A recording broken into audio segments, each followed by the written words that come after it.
അസ്സലാമലൈക്കും, നമസ്കാരം. എന്തൊക്കെ മുത്തുമണികളെ വിശേഷങ്ങളൊക്കെ എല്ലാവർക്കും സുഖമല്ല? എല്ലാവരും സുഖമായിരിക്കുന്നു വിചാരിക്കണം. എല്ലാവരും സുഖമായിരിക്കട്ടെ. പുതിയൊരു വീഡിയോയിലേക്ക് എല്ലാവർക്കും സ്വാഗതം. അപ്പോൾ ഇന്നത്തെ ഒരു ചെറിയൊരു വീഡിയോ, ഒരു റെഡ് ബീൻസ് എല്ലാവർക്കും അറിയില്ലേ? റെഡ് ബീൻസും അതിൻ്റെ കുറച്ച് ഉരുളക്കിഴങ്ങും അതുകൊണ്ടുള്ളൊരു വെജിറ്റബിളാണ് കേട്ടോ. നല്ല അടിപൊളി സാധനമാണ്. ചോറുക്കും ചപ്പാത്തിക്കൊക്കെ കഴിക്കാൻ പറ്റിയ നല്ലൊരു ഹെൽത്തി ഫുഡാണ്.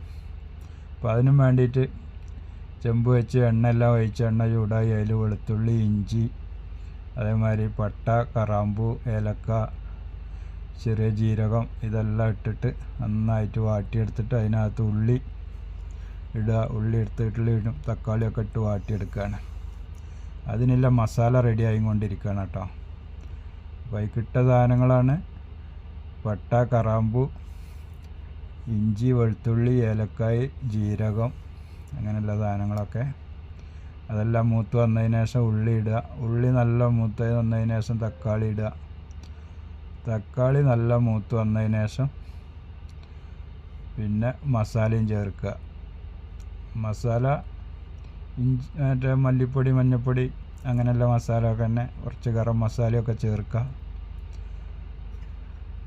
അതെല്ലാം ആയി വന്നതിന് ശേഷം പാകത്തിന് വെള്ളം ഒഴിച്ചിട്ട് പിന്നെ ഉരുളക്കിഴങ്ങ് വേവിച്ചെടുക്കുക. അതിലിട്ടിട്ട് ഉരുളക്കിഴങ്ങ് വേവിച്ചിട്ടതിന് ശേഷം പിന്നെ നമ്മൾ ആ റെഡ് ബീൻസ് ബോയിൽ ചെയ്ത് വെച്ചിട്ടുണ്ട്, അത് നന്നായിട്ട് അതെല്ലാം ഉരുളക്കിഴങ്ങെല്ലാം വെന്ത് വന്നതിന് ശേഷം അതിലിട്ട് മിക്സാക്കി വേവിച്ചെടുക്കുക.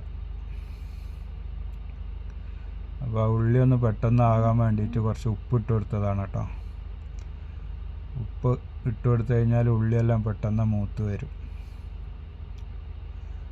ഉള്ളിയെല്ലാം ഏകദേശം നല്ലോണം മൂത്ത് വന്നതിന് ശേഷം പിന്നെ ആവശ്യത്തിനുള്ള തക്കാളി ഇട്ട് കൊടുക്കുക. നമ്മളിപ്പോൾ കൂടുതൽ ഉണ്ടാക്കുന്നതുകൊണ്ട് കൂടുതൽ തക്കാളി, ഉള്ളിയൊക്കെ ഇടുന്നുണ്ട്. നിങ്ങൾ ഉണ്ടാക്കുന്നതിനനുസരിച്ച് സാധനങ്ങൾ ഉപയോഗിക്കുക. ഉണ്ടാക്കാത്തവരൊക്കെ എപ്പോഴൊന്നും ഉണ്ടാക്കി കഴിക്കൊണ്ട് നല്ല സാധനമാണ് റെഡ് ബീൻസ്.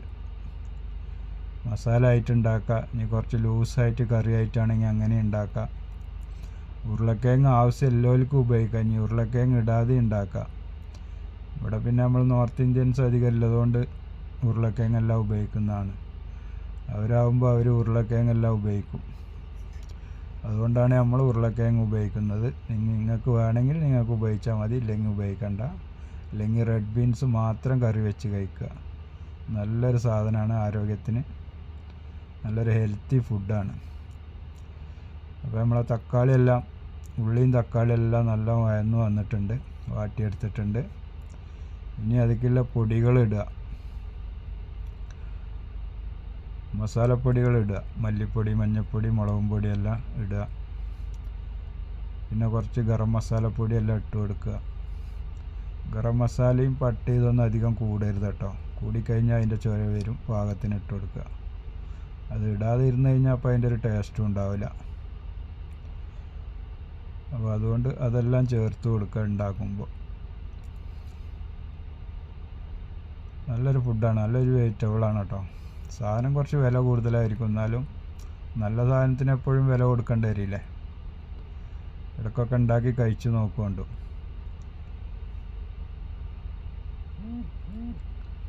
ഇപ്പോൾ മസാലകളെല്ലാം ഇട്ട് വന്നിട്ടുണ്ട്. ആ മസാല എല്ലാം പച്ചമണം പോയതിനു ശേഷം ആവശ്യത്തിന് വെള്ളം ഒഴിച്ച് കൊടുക്കുക.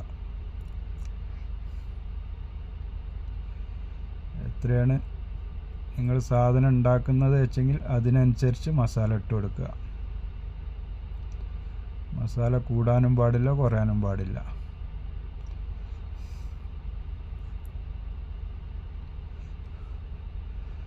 അപ്പോൾ മസാലയൊക്കെ നന്നായിട്ട് മിക്സാക്കി കൊടുക്കണം, ഇല്ലെങ്കിൽ കട്ട പിടിക്കാതെ മിക്സാക്കി കൊടുക്കുക. അതിന് ശേഷം വെള്ളം ഒഴിച്ച് കൊടുക്കുക. പാകത്തിനല്ലോ കറി എത്ര ആവശ്യമുണ്ടോ അതിനനുസരിച്ചുള്ള വെള്ളം ഒഴിച്ച് കൊടുക്കുക. ഇനി കറി കുറവാണ് വേണ്ട വെച്ചെങ്കിൽ വെള്ളം കുറച്ച് ഒഴിച്ചിട്ട് നല്ല മസാല ആക്കിയിട്ട് ഉണ്ടാക്കി കഴിഞ്ഞാൽ നല്ലൊരു ടേസ്റ്റായിരിക്കും ഇത്. നിങ്ങൾക്ക് എന്തിൻ്റെ കൂടെയും വേണമെങ്കിൽ കഴിക്കാം. ചോറിൻ്റെ കൂടെ, ചപ്പാത്തിൻ്റെ കൂടെ, പൊറോട്ടൻ്റെ കൂടെ ഒക്കെ കഴിക്കാൻ പറ്റിയ നല്ലൊരു വെജിറ്റബിൾ കറിയാണ്.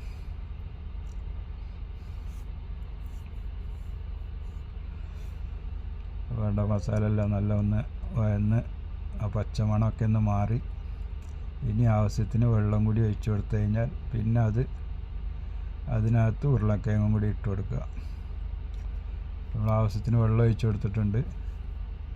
ഇനി ഉരുളക്കിഴങ്ങ് ഇട്ട് കൊടുക്കുക. ആ ഉരുളക്കിഴങ്ങ് നല്ലോണം ഒന്ന് വെന്ത് വന്നതിന് ശേഷമാണ് പിന്നെ ബീൻസ് ഇട്ട് കൊടുക്കേണ്ടത് കേട്ടോ. ബീൻസ് ആദ്യം വേവിച്ച് വെച്ചതുകൊണ്ട് ബീൻസ് ഇതിൻ്റെ കൂടെ തന്നെ ഇട്ട് കൊടുക്കണമെന്നില്ല. കാരണം ബീൻസിന് വേവ് കൂടുതലുള്ള സാധനമല്ലേ. അപ്പോൾ അതാദ്യം വേവിച്ച് വെക്കണം.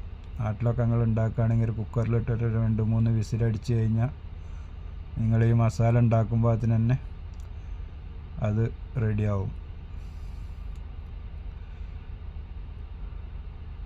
അപ്പോൾ ഉരുളക്കിഴങ്ങ് ഇട്ട് കൊടുത്തിട്ടുണ്ട്. അപ്പോൾ അതൊക്കെയാണ് ഇന്നത്തെ ഒരു വീഡിയോ നിങ്ങൾക്ക് ഇഷ്ടപ്പെട്ട് കഴിഞ്ഞാൽ എല്ലാവരും ഒന്ന് ലൈക്കും കമൻറ്റും അടിക്കാൻ മറക്കരുത്. പുതിയ മുത്തുമണികളൊക്കെ കാണുന്നവരൊക്കെ ഒന്ന് ലൈക്ക് അടിച്ച് ഒന്ന് സബ്സ്ക്രൈബ് ചെയ്ത് ബെൽ ബട്ടണൊക്കെ ഒന്ന് അടിച്ചു കൊടുത്താൽ ഞാൻ ഇടുന്ന ചെറിയ ചെറിയ വീഡിയോകളൊക്കെ നിങ്ങൾക്ക് കാണാം. നമ്മളെ കാറ്ററിംഗ് എന്നുള്ള വീഡിയോസുകളാണ് വരിക. അതിൻ്റെ അടിയിൽ വല്ല കോമഡി വീഡിയോ എന്തെങ്കിലുമൊക്കെ ഉണ്ടെങ്കിൽ അതും കാണാം. ചില ടോൾ വീഡിയോകളൊക്കെ ഇടലുണ്ട്. അപ്പോൾ അതൊക്കെ നിങ്ങൾക്ക് കാണാം.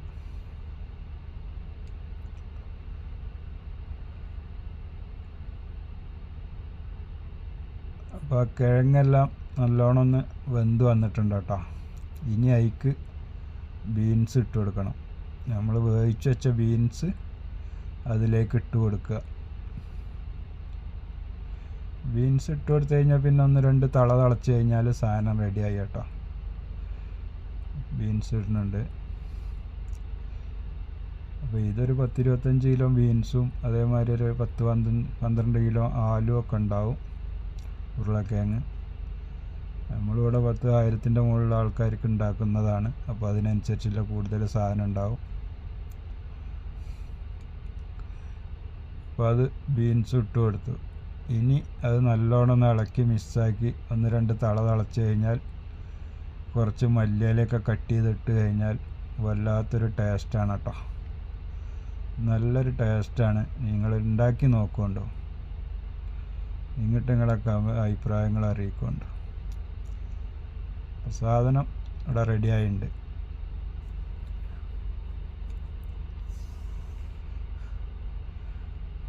ബീൻസൊക്കെ ഇട്ട് കൊടുത്തു കഴിഞ്ഞാൽ ഇടയ്ക്കിടയ്ക്ക് ഓരോന്ന് ഇളക്കി കൊടുക്കുക, അടി പിടിക്കാതിരിക്കാൻ വേണ്ടിയിട്ട്. അല്ലെങ്കിൽ കറിയൊക്കെ കുറവാണെങ്കിൽ പെട്ടെന്ന് അടിക്ക് പിടിക്കും.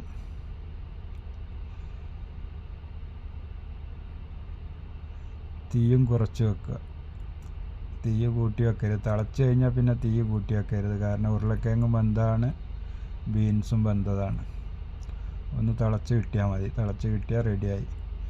അപ്പോൾ അതൊക്കെയായിരുന്നു ഇന്നത്തെ വീഡിയോ ഇഷ്ടപ്പെട്ട് കഴിഞ്ഞാൽ എല്ലാവരും ലൈക്കും കമൻറ്റും സബ്സ്ക്രൈബും ചെയ്യാൻ മറക്കരുത്. പുതിയൊരു വീഡിയോയുമായിട്ട് ഇൻഷാ അല്ലാഹ് വീണ്ടും വരുന്നുണ്ട്. അതുവരെ എല്ലാവരോടും ബൈ ബൈ.